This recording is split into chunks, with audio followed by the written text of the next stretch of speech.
আর এমন সুন্দর মাছটা এইভাবে উঠারে ভালো তুমি বমি করতেছ? আমি তো বাপ মনে হয়ে গেছি না? হ্যাঁ,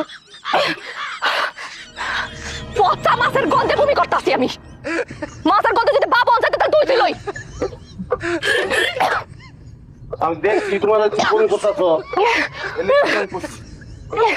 কপালে নাই ঘি ঠকঠকে লইব কি? বাপ এটা কপাল লাগে, কপাল পোড়া কপাল হলে বাপ অঞ্চা।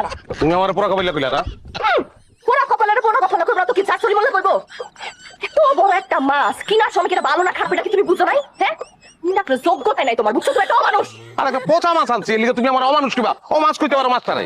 অমানুষ কমু না তো কি কমু? হ্যাঁ, একটা ছোট্ট বাচ্চারও যদি কই এটা ভালো মাছ লইতে পারো, আল্লাহ তো তোমার বিবেক বিবেচনা কিছু দেয় নাই। গাদা না বলো তুমি আমার কত এইরকম একটা মাছ আমার কি নাকের মধ্যে ছিদ্র দেয় নাই? আরে একটা কথা বলি, একটা কথা যদি আর কইছস তুই কইলে কি করবা?